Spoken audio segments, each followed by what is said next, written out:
Hello, everyone, and good morning. Welcome to our live feed update for August 5th.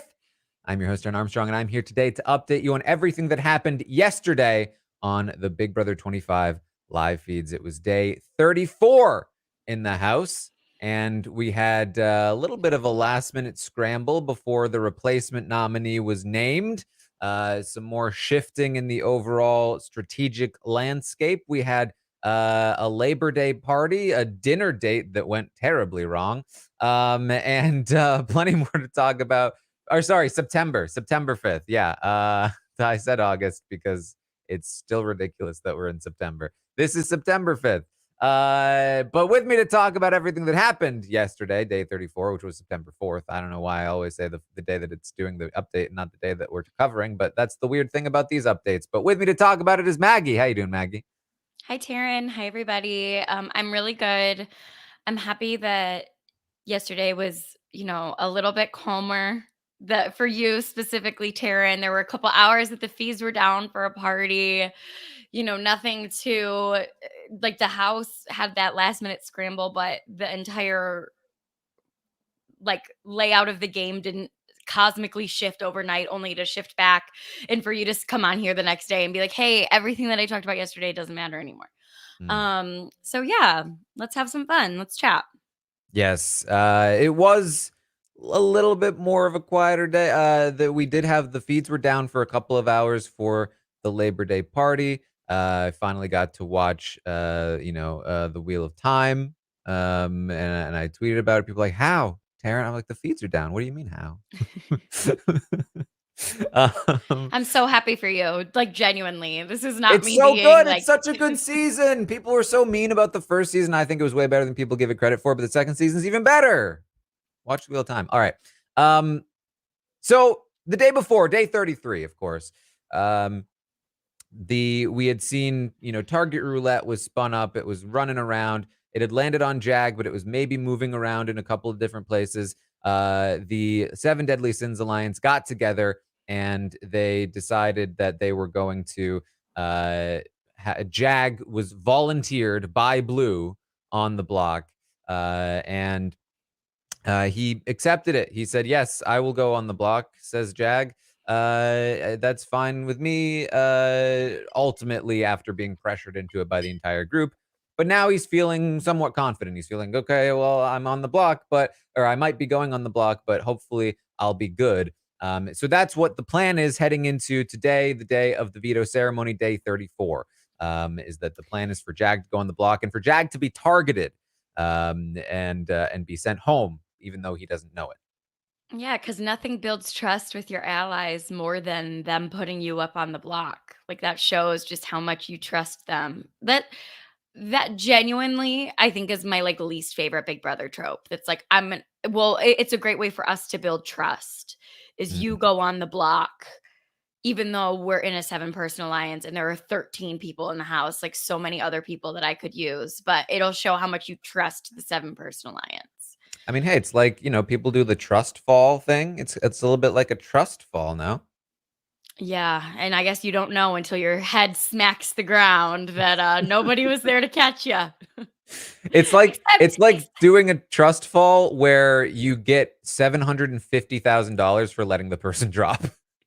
and also, there really is no excuse here because it's like you did a trust fall and the person gets $750,000. You smack your head and then they all help you up and they say, "Oh no, no, no, no, so sorry. We're actually not going to do that this time. You do have to get back up there, but like we're going to save you this time."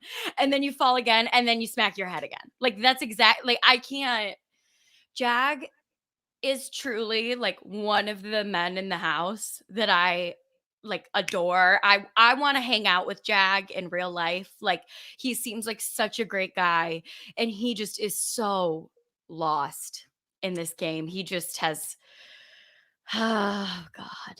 Yeah, well, that's the plan heading into day 34. However, prior to the veto ceremony, Jared is going to go up to Izzy and Cirie and say, hey, guess what Blue told me? If you thought Blue was not the best ally in the world because she ratted out America to Matt, who didn't need any more reason to hate America, And she volunteered Jag for the block for no reason. And if you're wondering, like, what more could she do? Well, Jared tells them that when he talked to America a couple of days ago, after Cam won the veto, he asked her specifically, "Have you talked about nominating Cirie and Izzy?" And she said, "Absolutely not." She completely denied it. She's never talked about that. And then apparently, what Blue has told him very recently is that after that conversation, she went to Blue and said, "Hey, what the hell? Did you tell Jared about how I was going to put Cirie and Izzy on the block?" And so now they know that it is true that she was saying that she wanted to put Cirie and Izzy on the block. And Cirie and Izzy are like, "Oh, we are pissed. I can't believe this. We were just talking with her yesterday. Cirie, you were just saying, I want to do everything I can to keep you off the block. I can't believe that, girl." Yeah, they're very, very upset. And then they quickly are like, but we still have to get rid of Jag. Yes, Jared. Jag still has to go. He's like, "Yeah, fine, whatever." But I'm just saying, this is why me and Matt can't stand the girl. She's got to go. And Cirie says, "Yes, next, after Jag." And also, then it turns into like that, like they're like, yes. The whole conversation happens. They're like, Jag has to go. And then Cirie goes to take a shower. And Izzy like sits in the bathroom the whole time and is like whispering over the shower to Cirie about how like they're so mad at America. I can't believe that she would do this. Like this is so ridiculous. But what we're just gonna have to do is cut off everybody else she could possibly play with. Like cut off all of her potential allies. So like Jag has to go next. Then also like if we get rid of Cameron, she can't play with Cameron, even though the night before she had been crying about how much she hated Cameron and how he was treating her so poorly, and she felt like she was being unfairly connected to him. Like we'll get rid of Cameron, we'll get rid of all of these people so that America has nobody that she can play with at all. Like that's going to be our plan moving forward. Like it seems as though they don't want to directly target America next week. Of course, this is them, so you know, things can change, but it does seem more like they're more focused on the people around her rather than her specifically.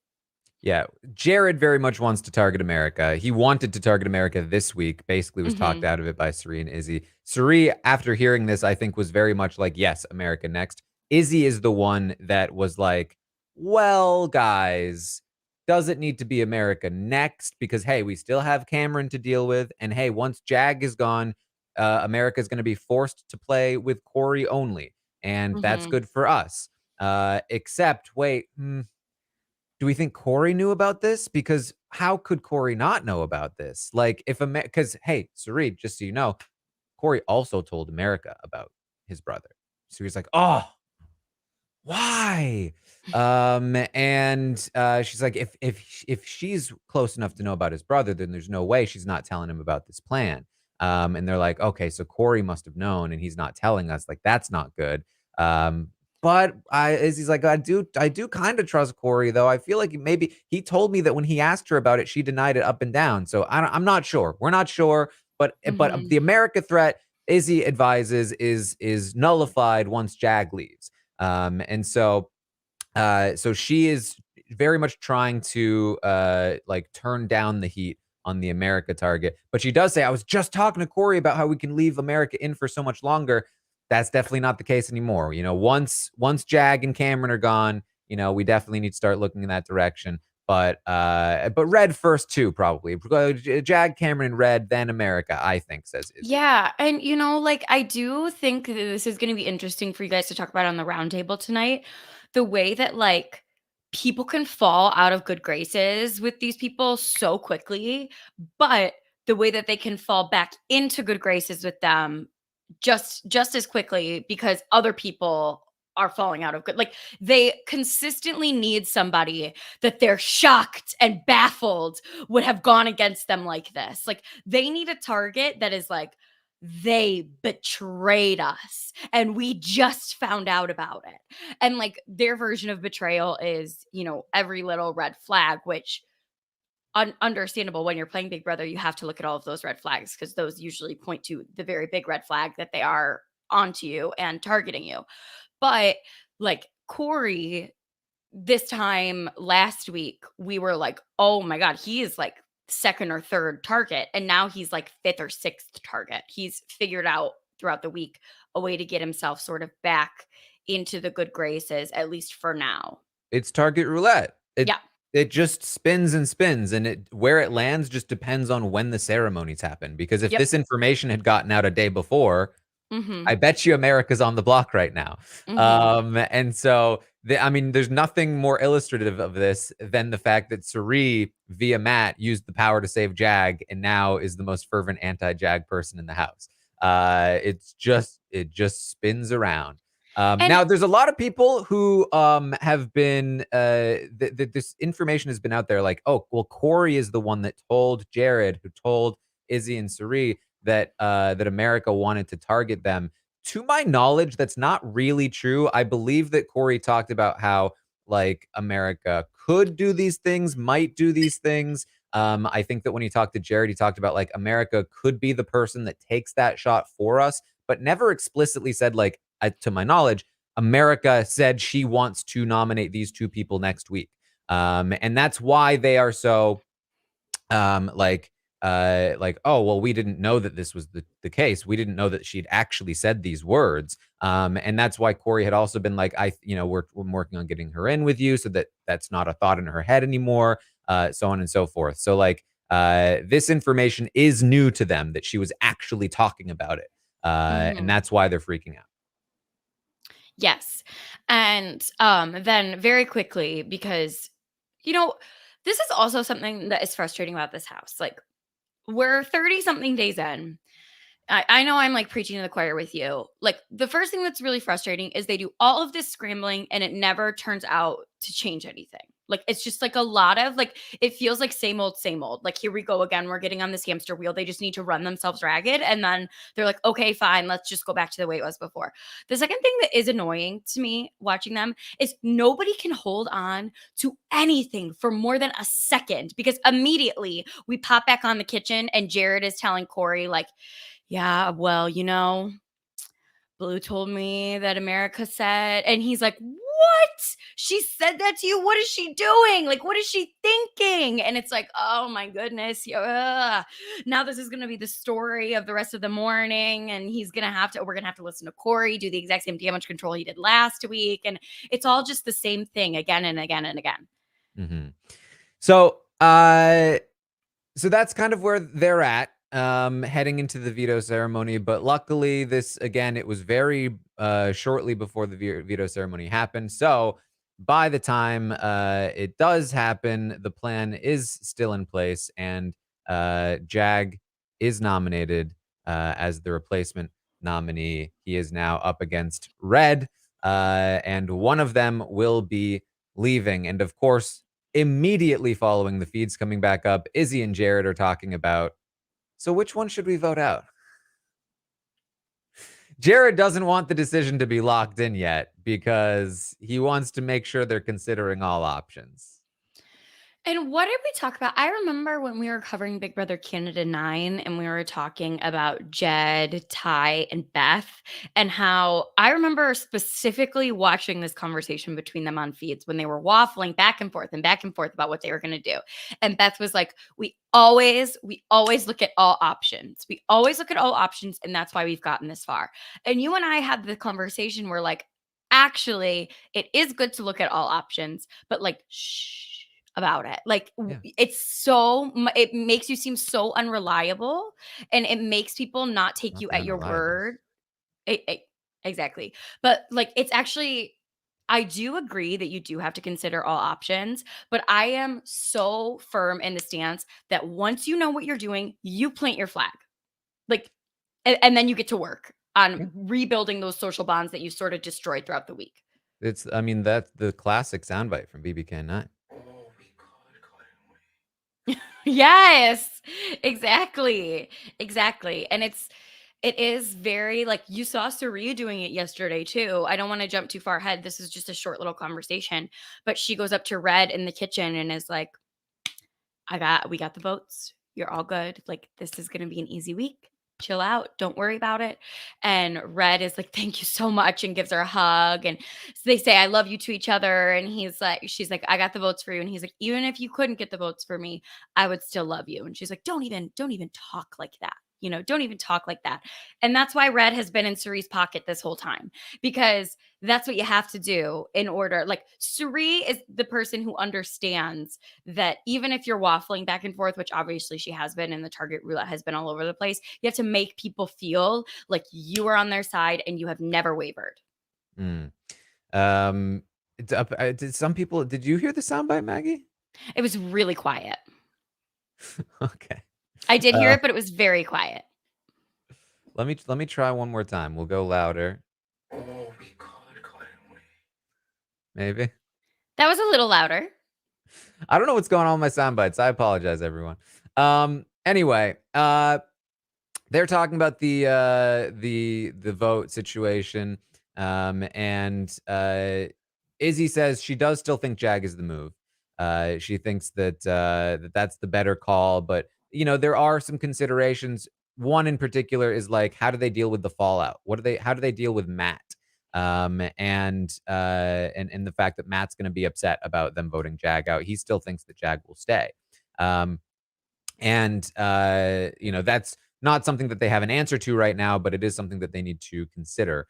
They also talk about the America situation. They don't believe that Corey didn't know. There's no way that Corey didn't know what America was talking about when she was talking about targeting them. And as he says, that she does feel good about Corey, though. She feels like she's been having like much more personal conversations with him. She's starting to feel really good with him in general. And Jared says, no, don't. Corey, he's a selfish player. He's an opportunist. He will not be loyal. And he says, you know how I know this? Because when he talks with me, it's me and him. And he basically he's more loyal to me than he is to you guys. So whatever he's saying to you guys is a lie. Because when he talks to me, it's about how to protect us and not you two. So it's really like, I've got him, but you guys don't. So you shouldn't trust him. AKA Corey is doing too good a job with Jared, and it's hurting him with Jared. I can't. I do think that eventually when Izzy and Jared fight, because that's coming in the season. Like, you can clip this when it happens. Like, there's absolutely gonna be a battle towards the end of the season for Cirie's affection. And when Izzy decides that it's time to boot Jared out, Corey's gonna be a very important piece for her. So that's where I see this going, the direction I see it going. Maybe you see it differently, Taran, but sort of moving in that direction. Well, I do. I feel like there's a lot to criticize in terms of like how Corey has played the game, especially if he's going to again throw this next HOH, because it's like, don't do that. You might think that America's good because you just had that conversation with Izzy last night about how America's good for a few more weeks, but these people. That less than 12 hours later, they were like, nah, America's next now. For reasons you can't possibly be able to like stay on top of. Just hold some power for once. Anyway, there's plenty of things to criticize about Corey's game. However, this is a spot where you do really start to feel the mother and son connection hurting him a lot, because he's doing a really good job with Jared. He's doing a really good job with Izzy. And he's putting a lot of eggs in those baskets, not knowing that there's a connection that links them all in a really deep way that like he could never have seen coming, and completely make the good work turn into bad work. The fact that Jared thinks he's got Corey more than Izzy and Cirie do under any other circumstance would be a good thing. But in this circumstance, hurts him. Yeah. Perfectly said. Yeah. All right. Well, there is more discussion throughout the day about Matt and like what to do about him, how to deal with the fact that he wants Jag to stay. Should they blindside him? Should they try to tell him ahead of time? Like, is it something to be concerned about? Will he link up with Red and Cam, after this? Will he get mad and then go work with Red and Cam and then pull in America? Like, no, he hates America, but hey, you never know. Maybe he'll hate us. And then with America, maybe he'll pull in Corey and then they'll have the majority and it won't be good. Why are they concerned when they straight up voted out Riley and then he became obsessed with them? Like the person that he made a shrine for. Like they can do whatever they want to Matt. They clearly know how to handle him. So like I don't know why there's all of this like sorry, I am a little bit like why are we still talking about this? Like in terms of them, the players, because like he literally has made a shrine to her. He wants to name his alliances with the people who voted her out, the people who caused her to get voted out. He wants to name alliances with them, like Riley's people or whatever. Riley's promise. They know We've got more how to names handle coming. Matt. Like they know how to handle him, so they don't need to be stressed about them voting out Jag. Like they just don't. Put Cirie in there, let her do her Cirie magic, and it's gonna be all fine. Maggie, they don't need to be stressed about almost anything in the house, but they're Literally constantly anything. stressed about everything. And I do understand that. I'm a stressy girl. If I was in Big Brother, I would be having weekly meltdowns that you would be having to talk about on the feeds, like full Vanessa, full Christy, like meltdowns. But somebody like Matt, when you literally have him coming to you, knowing that you are the reason that Riley's promise was voted out, and he's saying, let's ride it to the end, guys. We'll call it Riley's promise. Like, there's nothing else that you need to do. Like, you're fine. I genuinely think, and I think this is something worth talking about toward the end of the season, but like, I think that there is an element of the paranoia and stress that has helped their games in the way that like, not only does it keep them on top of potential threats before they can even pop up, but also because it makes them play the game more. Yes. They are talking so much more than anybody else, and it does so much good for them in the game. And it prevents, they have smothered the game. Nobody else is even allowed to game talk other than them because they're so on top of everything. Even though it is extremely chaotic, and if it was more orderly and they were talking all that game, it would be even more effective. But like the thing too, like there is a conversation that Izzy and Cirie have later where Cirie's like, I'm not having fun.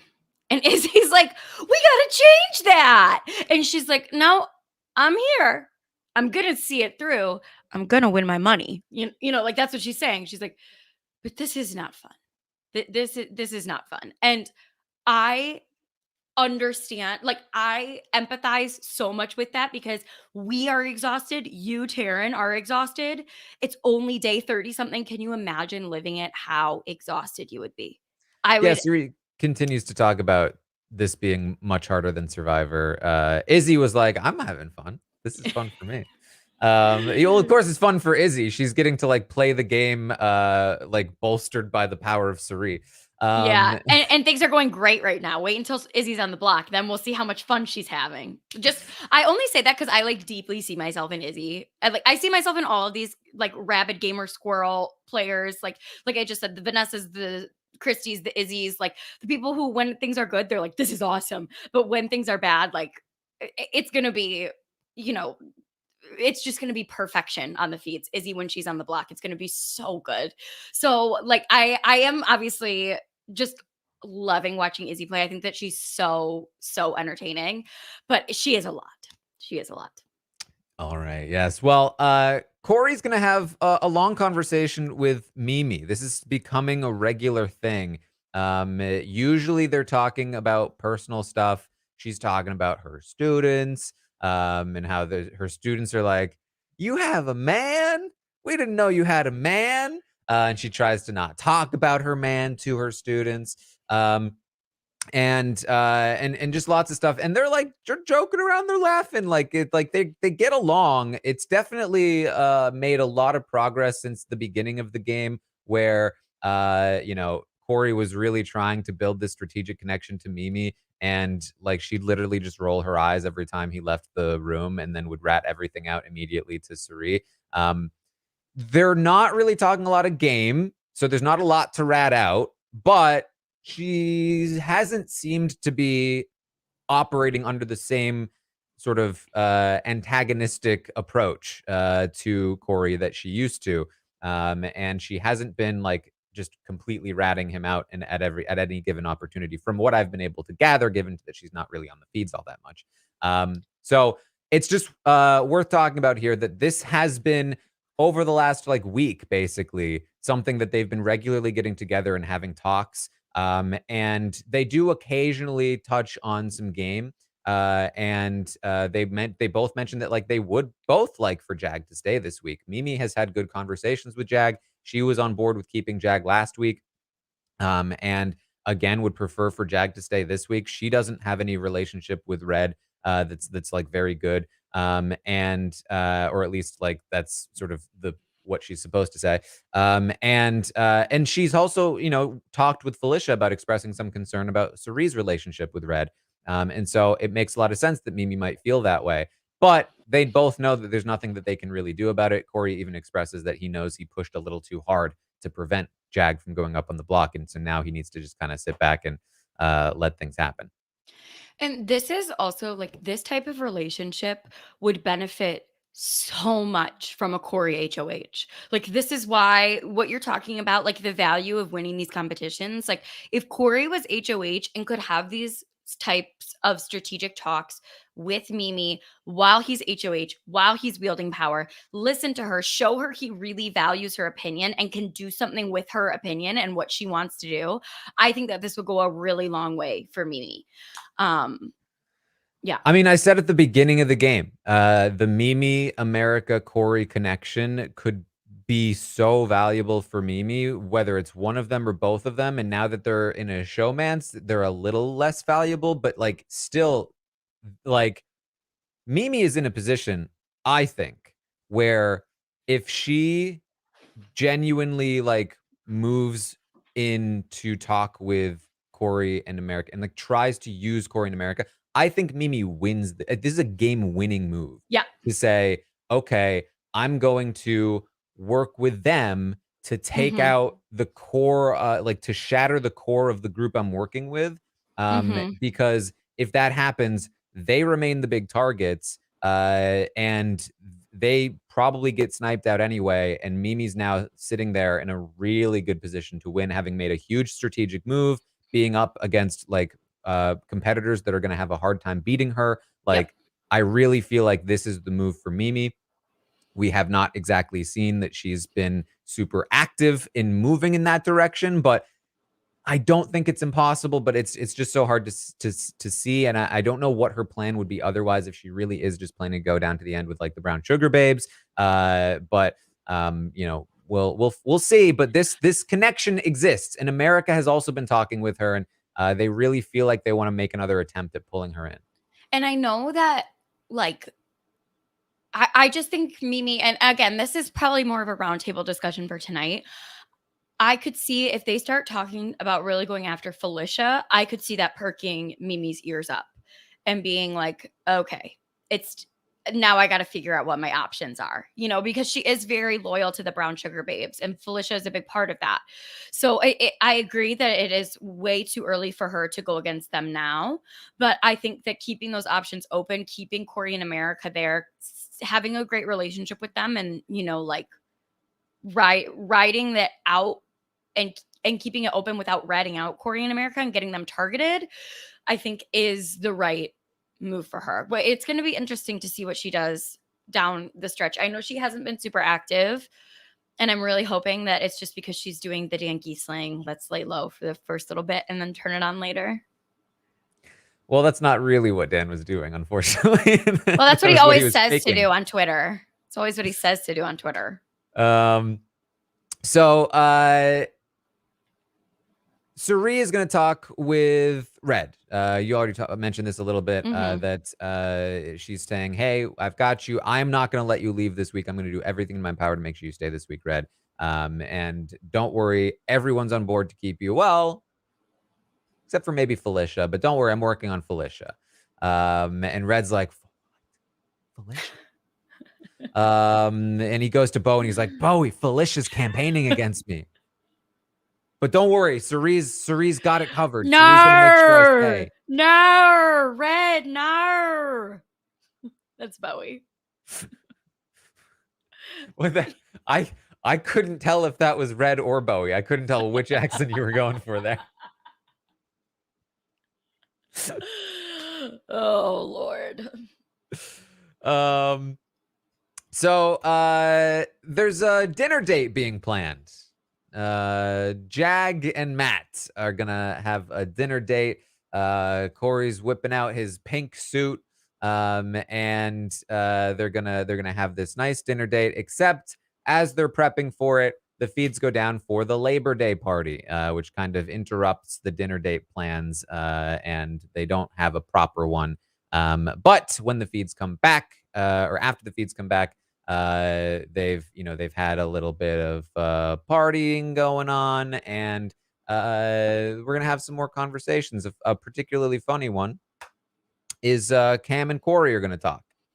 And, Cam is going to talk about how, like, yeah, I don't know. I don't make great first impressions. I feel like some people have a predisposition against guys like me, says Cam. They may have had previous interactions with guys like me that have put them off of guys like me. And Corey's like, Corey, who's really, really poking the bear here. When you say guys like me, what do you mean?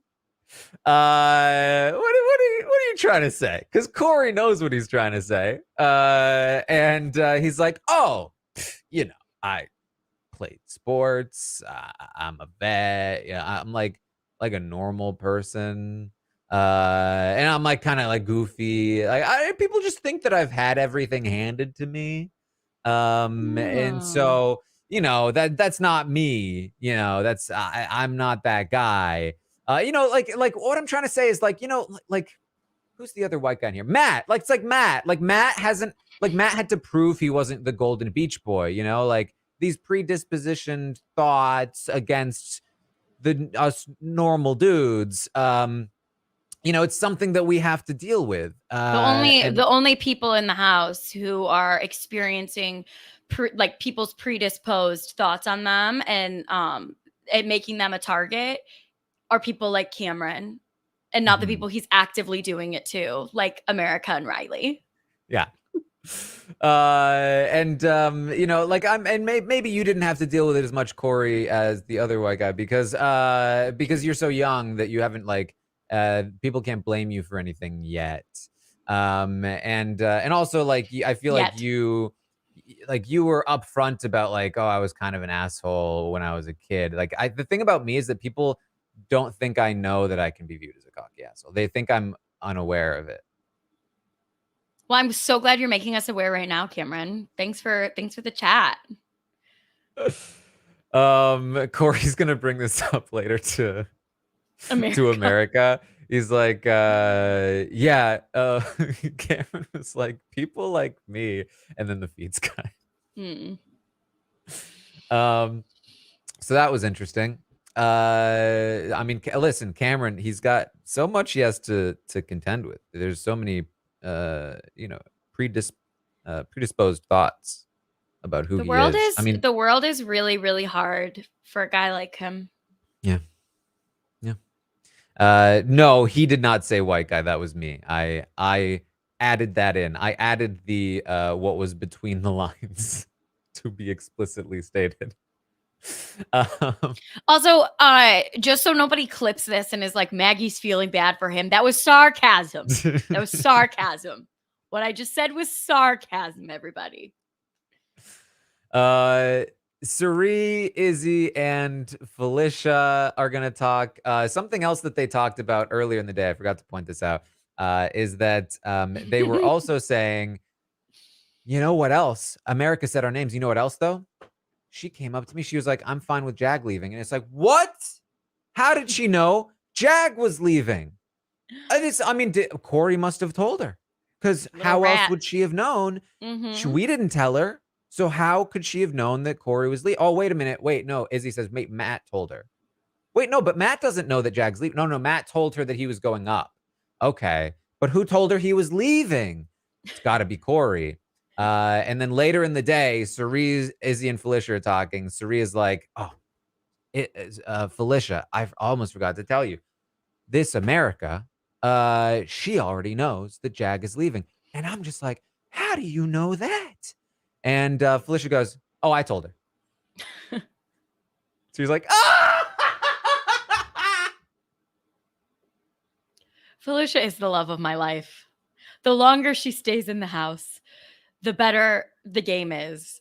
And I don't like that she's getting targeted. Stay away from Felicia, everybody. I need to see her to Final Four. I need to. Yeah, this does not help Felicia's case when they're talking about Felicia being loose-lipped and being sketchy. So that puts a little bow on that. Cam has been pushing for a Legend 25 meeting to happen. He really wants them to get together. Forgot that existed. Don't worry. The show still hasn't gotten the name right, but we'll get there. So they come together in the comic room, but Red is not there. Red does not attend the meeting. And the basics are, yes, we do all hate you, Cam, but I guess if we're forcing us into a room, we will pretend.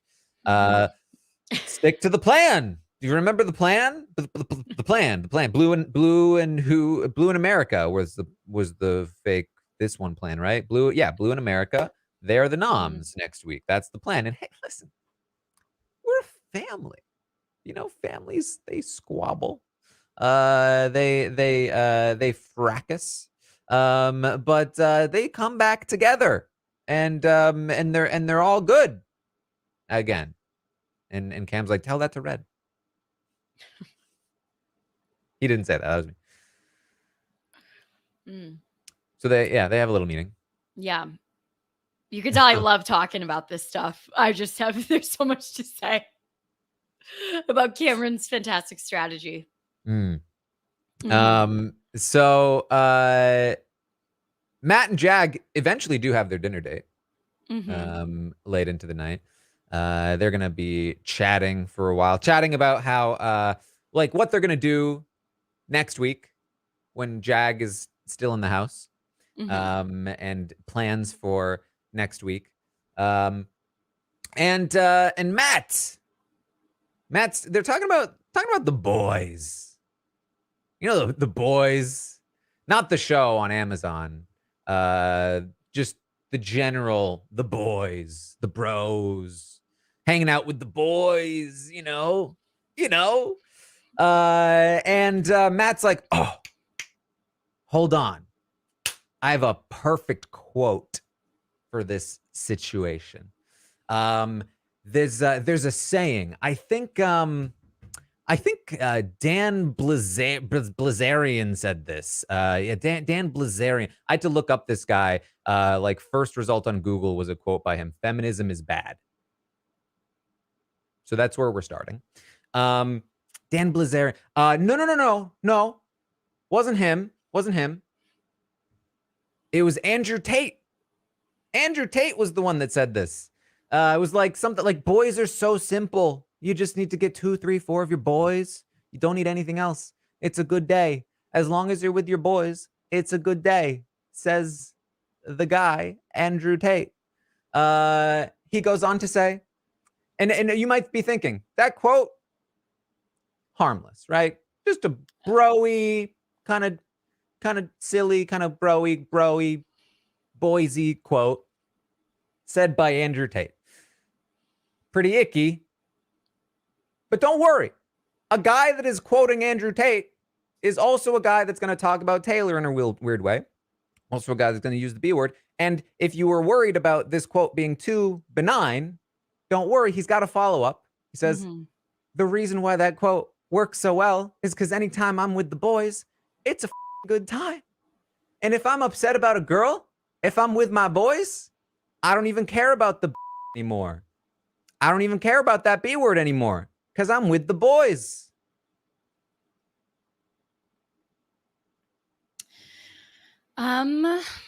Okay. I think that at its core, Big Brother is a show about like the inception of Big Brother was to put a bunch of different people from a bunch of different walks of life in a house and watch them interact and watch how people treat one another when they're in a sort of pressurized environment. And I do think that this is what is happening in this house with all of these men. I do think is like a microcosm of what happens in the world at large. Like obviously Andrew Tate has a platform for a reason. People listen to him and people admire him. I actually refuse to talk about Andrew Tate because I refuse to talk about people who just like flat out hate women because there's just no discussion to be had.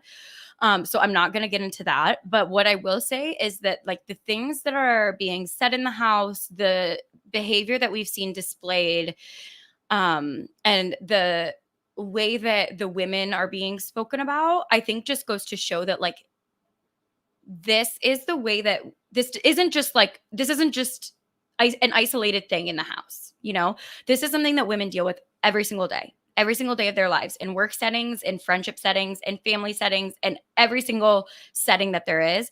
Misogyny happens every single day to women. And I think that like there's a reason that last season when we watched Taylor come out victorious, it was so meaningful because there were so many different oppressors that were going on with Taylor. Like she had the racism bias, she had the colorism that she was experiencing, she had very heavy misogyny, specifically towards the end of the game. And that's why watching Taylor come out on top was so exciting because Taylor had every single oppressive force working against her, and she was still able to come out victorious. And I think that it's just something that everybody as an audience has to keep in mind when they're watching this show, that like certain people, because of who they are going to be playing Big Brother on hard mode or extra hard mode or extremely, whoa, oh my gosh, like I can't even believe they put themselves in this house because it's so hard mode. And I think that it's just something that like we as the audience cannot ever forget or take out of consideration or not factor into these people's experiences and the way that they behave in the house as players. Yeah. And just from this unfortunately is not very surprising given prior comments, right? Like quoting Andrew Tate, for those that don't know the guy, I'm not here to talk about him, but let me just say, nobody should be quoting him. If you're quoting him, it's like the biggest red flag you could possibly imagine. And I want to stand up for Jag in the conversation. You can clearly hear when Matt says, "Oh no, it was Andrew Tate." Jag goes, "Oh, not that," or something. Like he said, he definitely makes like some sort of like, ugh, you know, like when he says Andrew Tate, like he was not like, "Yeah, I love that guy," you know. I couldn't really tell if he even knew who Andrew Tate was. I think he was like Tate or something along those lines. Yeah.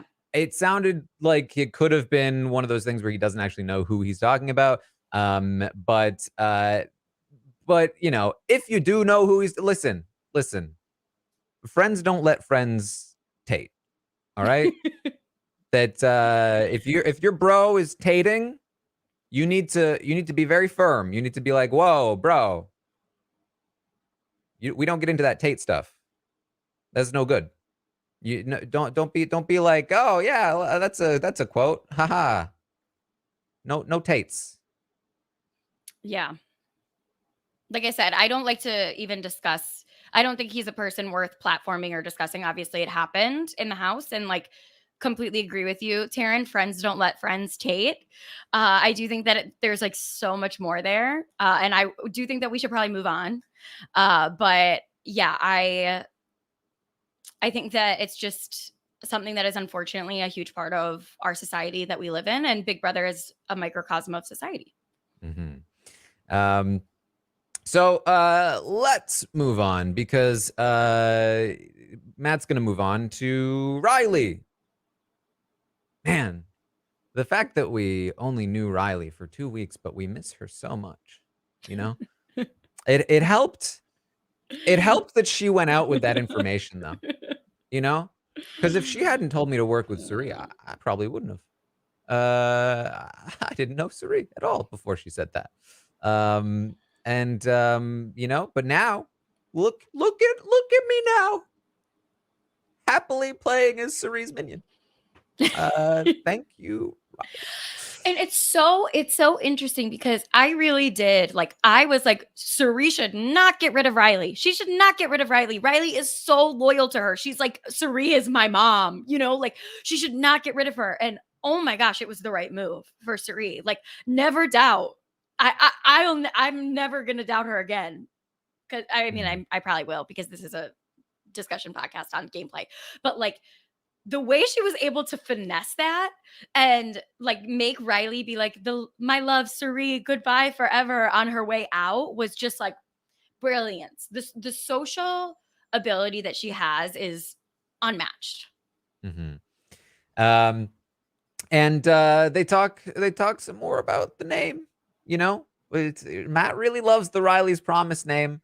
And Jag's like, well, what if we drop the Riley? We just say like the Promised, you know, the Promised by Riley, or how, like what about the Chosen by Riley? And Jag's just like, why does it sound like a Hallmark movie name? This sounds a little arrogant. I feel like maybe we should not. Maybe we should. Let's keep thinking about it. Yeah. Mm-hmm. So that was the dinner date. There. Corey and America are having their own date in the hammock. They're talking about the game. Corey mentions that, of course, you know, he's been working on Mimi. She says, I really like Mimi. Me too. It would be great if we could work with Mimi. Maybe we should have a conversation with Mimi together. Is the way that they've been operating is that they've been pretty separate through the day, and then they cuddle at night. And maybe it's time to start actually having like conversations as a unit, because they've never actually been in a strategic conversation together. What a thought. What a thought. And this is something, okay, if you are playing Big Brother, I'm looking directly into camera. If you are playing Big Brother and you are in a showmance and you are starting to feel like, this might be making me a target, the best possible thing you can do is to show people your value as a showmance. And that your value as a showmance is the fact that you are 2 votes for somebody instead of 1. And if you are with your alliance and your alliance is giving you crap about your showmance, the best thing you can do is be like, hey, showmance that's right next to me, they think the exact same way that I do. You actually will really like them. If I like them, so will you. All of us should work together. And then everybody gets to work together and it's joyful and you move forward in the game. And that is the way to play your showmance. Yeah, and also, like, you can't take a shot at one of us without the other one being pissed. I get that they don't want to be on the block together, and for Corey, there is some value in that to some degree, but like, there is a even more value in you should be scared to take this shot. Because the person remaining will be coming at you with a vengeance. And also, I want to say, I saw somebody in the chat saying, like, Blue and Jared are openly showmancing. Yes, but not in the way that I just described. Like, they are openly showmancing in the house. People know they're a thing. They know they're together. They're going up to the HOH room together with no cameras on them. You know, who knows what's going on there. But they are not, like, Jared is not in his conversations. Like, that's why Blue almost went home last week, because Jared is refusing to be like, she is with me. We are doing this. Do not come after her. Otherwise, I will be mad at you. Like, they're refusing to do that. And the best way to handle it, I always just think back to every single time something like this happens. Taran, you get on here and you're like, why don't they just include their showmance in their strategic talks? I don't understand. Well, nor do I. Just do it. Corey actually mentioned something, and I'm not entirely sure what this means, but they were talking, and America's like, you didn't even watch BB24, right? He seems to, like, I don't know, maybe Zach can help enlighten us on this situation. He obviously knows about BB24. He knew about the floaties. He knew about a lot of things, but she was having to fill him in on some of the details of Kyle and Alyssa's relationship. And I've been talking about, like, how did he not learn from that very specific situation that just happened where Kyle was making the same mistake he is making, where he was not including Alyssa in enough things, and waited way too long. And even then, like, the move was still to stick. I know a lot of people are like, oh, Kyle's downfall was sticking up for Alyssa. That's absolutely not the case. Kyle was on his way to winning the game after sticking up for Alyssa. And like he clearly just did not learn that lesson, and maybe it's because he didn't actually like fully watch the season or know enough of the details of how Kyle played the game, because he has been very much making the exact same mistake. So we'll see. He does say that he agrees with America now. He thinks that a Cam HOH wouldn't be terrible, because if Cam goes after Cirie and Izzy, then that could be good for them. But it's very important that America maintains her distance from Cam, because people are so worried about that. And so Corey's going to take up the Cam role and work on Cam and make sure that Cam wouldn't put them on the block, while she works on Cirie and Izzy. Because for some reason, Cam loves him. And he's like, you think it's just because I'm a white dude? He's like, it's definitely part of it. For some reason. So that's their plan moving forward. Yeah. And win should be part of their plan. But again, I feel like a lot of the points that I would bring up about this conversation, you guys are going to discuss in full on the roundtable tonight, which I can't wait to watch. Just because I think that they're miscalculating their position just because of how volatile the renom roulette is and the nomination roulette is in the house. Yeah. So that's pretty much what we've got. The vote seems to be relatively, like, for this house, relatively locked on red, but obviously there are a few big things that could shake that up. In that the Cam and red situation could still be mended. There's still time for this to happen. As the week gets closer to finishing, Red still does not realize how much he needs to be anti-Cam in order to stay. And so if he starts to feel like maybe I should have a conversation with him so he doesn't maybe target me next week, or maybe I'm just finally getting over the initial hurt that I'm feeling, and I'm willing to talk to Cam about it, on Red to stay, sorry, is what I meant to say. And so things could definitely change in that way. They did talk also about, because their final two, the Chillers, has been outed by Red. And Corey and America were like, that's such a bad name for a final two. America said it should have been the Chillbillies. Like, what are they doing? One of us. America. I love it. So we will see what happens. I'm just really happy that America has somebody like Corey who will like giggle with her about this kind of stuff, because I was texting my best friend about the season, and he's out of town right now, so we aren't watching together. But I was like, I would just need, if I was playing Big Brother, I would just need one person in the house who, when something absolutely bizarre was going on, I could look at from across the backyard, and we could smile at each other and just be like, I cannot wait to laugh about this later with you. And I'm so happy that America and Corey have each other for that. It's very lovely to see. All right. Well, that's about what we have then. Anything else that you want to bring up, Maggie? No. I think that I said everything I sort of needed to say earlier. Thank you for the chat, for being so kind about what we were talking about earlier. It's these types of discussions blow to have, but they're just the reality of the world that we live in. And I hope that it's calm again for you tomorrow, Taran, or today. I hope that you have a couple of days where you get to breathe, because I want that for you. We will see. We will see. Well, of course, I'll be back tomorrow morning, 11 a.m. Eastern, to update on everything that happens today on the Big Brother 25 live feeds. We will also be live tonight for the Stock Watch Roundtable podcast. So if you want to rate the players this week, you can. I will tweet out the survey after this podcast ends.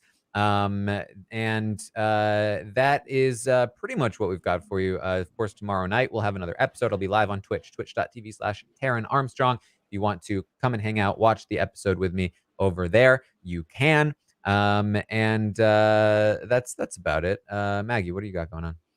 Yeah, I'm just talking about Big Brother when I'm here. You can find me on Twitter, or not Twitter, Threads, Instagram, and TikTok at @MLMorgan_. I'm not on Twitter. Can't find me there. Yeah, that's basically what I've got going on. All right. Well, thank you all so much for joining us here today. And I will see all of you next time.